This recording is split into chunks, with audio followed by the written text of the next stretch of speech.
నాయనమ్మ, నువ్వు బోటి చారులో స్పెషలిస్ట్ కదా, ఎట్లా చేయాలో ఒకసారి చెప్పండి. చింతపండు పులుసు తీసుకోవాలి, కొంచెం గట్టిగా చెప్పండి. Cooker whistle. పులుసు తీసుకోవాలి, చింతపండు, అందులో పచ్చిమిర్చి చెప్పండి. వేయాలి, పచ్చిమిర్చి, ఉల్లిపాయలు వేయాలి, ఉల్లిపాయలు, టమాటా వేయాలి, టొమాటో, దోసకాయ వేయాలి, దోసకాయ, ఉప్పు కారం, అల్లం వెల్లిపాయ వేయాలి, అల్లం వెల్లిపాయ, పసుపు వేయాలి. ఓకే. అయితే దీన్ని కలుపుకోవాలి. ఓకే.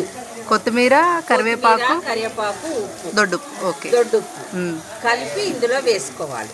ఓకే నాయనమ్మ, అది టేస్ట్ వస్తుంది.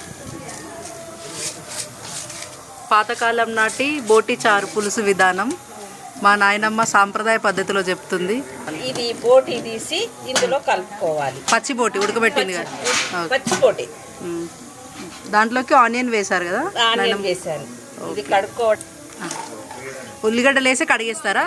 ఉల్లిపాయలు తర్వాత ఉప్పు వేసి కడుక్కోవాలి. ఓకే.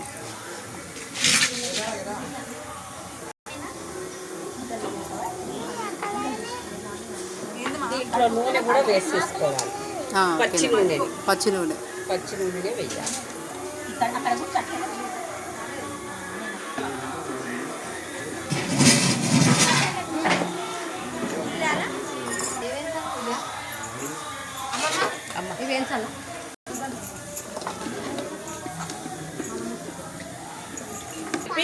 పొయ్యి మీద పెట్టేసి ఉడికే వరకు ఉంచేసి కొంచెం పిండి కలిపి పోయాలి. ఏం పిండి వేయాలి నాయనమ్మ?